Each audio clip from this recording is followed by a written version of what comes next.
Assalamualaikum warahmatullahi wabarakatuh. Sebelum kita mulai ceritanya, jangan lupa klik like, subscribe, dan nyalakan loncengnya. Supaya kamu gak ketinggalan cerita horor menyeramkan lainnya. Siap? Kita mulai. Pulang kampung sendirian naik motor di malam takbiran, Fajar memilih jalan pintas supaya cepat sampai rumah. Tapi siapa sangka, jalan sempit yang sunyi itu justru menyeretnya ke dunia lain.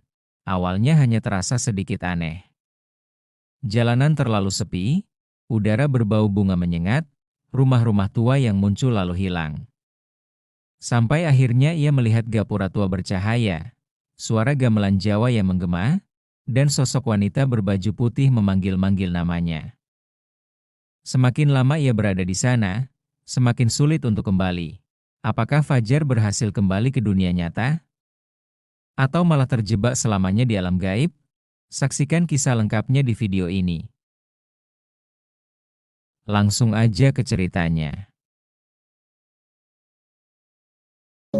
Malam takbiran, jam menunjukkan pukul 11 malam. Fajar baru saja keluar dari kosan kecilnya di kota, mengenakan jaket tebal dan helm. Di tangannya ada oleh-oleh untuk ibunya, kue, baju, dan sedikit uang. Ia tersenyum kecil sambil menghidupkan motornya. Malam ini aku bakal sampai kampung. Walau telat, gumamnya, jalanan kota sudah mulai lengang. Lampu-lampu jalan memantulkan cahaya di atas aspal yang basah bekas hujan. Fajar menyelip di antara beberapa mobil pemudik, lalu melewati perempatan besar, tapi di depan, sudah tampak antrian panjang mobil dan bus. Macet. Ia berhenti sebentar, menghela napas. Kalau lewat sini bisa-bisa sampai subuh, katanya pelan. Ia lalu menepi ke kiri, memutuskan untuk mengambil jalan pintas yang dulu pernah ia lewati bersama temannya bertahun-tahun lalu. Jalan itu sunyi, tapi jauh lebih cepat. Ia berbelok ke gang kecil, hanya cukup satu mobil, diapit pohon-pohon besar yang menjulang. Awalnya, semua terasa biasa saja. Jalanan agak bergelombang, cahaya lampu motor menembus gelap. Angin malam dingin menerpa wajahnya. Setelah 10 menit, suasana berubah, jalanan makin sempit, dan yang aneh, Fajar tak melihat satupun kendaraan lain lewat. Padahal ini musim mudik, ia mulai merasa ganjil, tapi tetap melaju. Lalu wangi bunga melati yang sangat kuat menusuk hidungnya. Fajar melirik ke kanan kiri, hanya ada semak belukar gelap dan bayangan pepohonan tua. Ia menoleh ke spion. Ia terkejut karena di spion, jalanan di belakangnya tampak seperti jalan tanah merah, bukan aspal seperti yang sedang ia injak sekarang. Lampu motornya juga terasa semakin redup, seperti kalah oleh gelapnya malam. Suara jangkrik tiba-tiba hilang. Sunyi.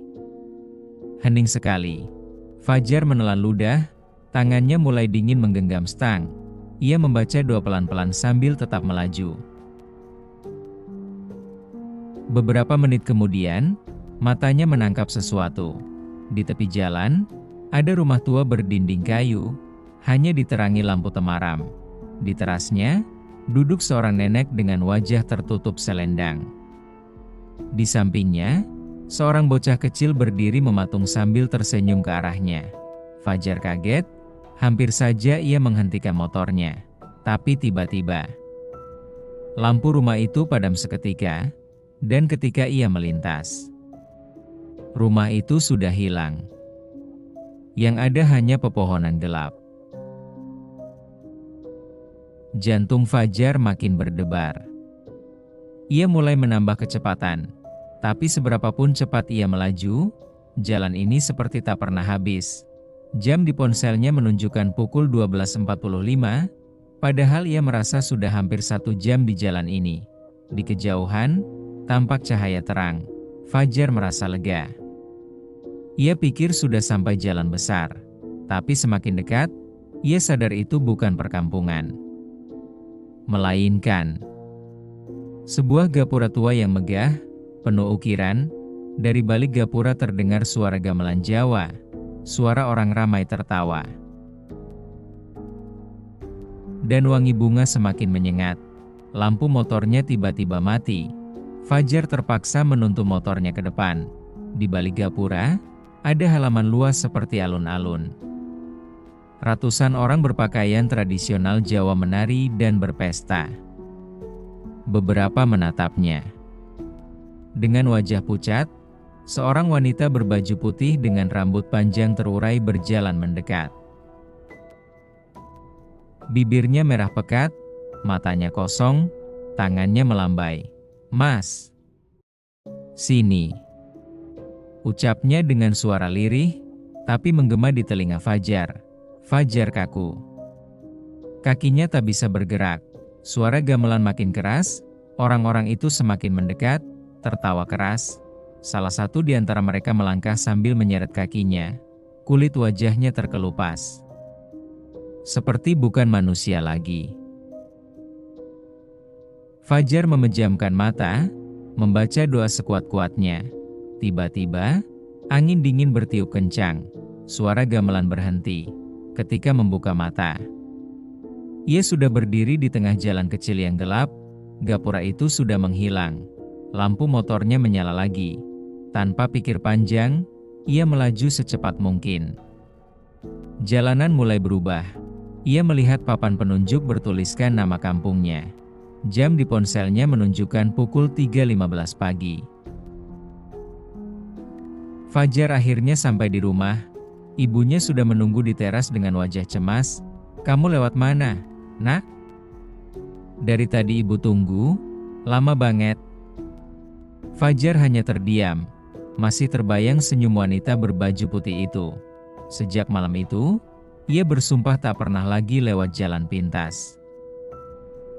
Kadang, jalan yang terlihat lebih cepat, menyimpan sesuatu yang tak pernah kita bayangkan. Hati-hati memilih jalan.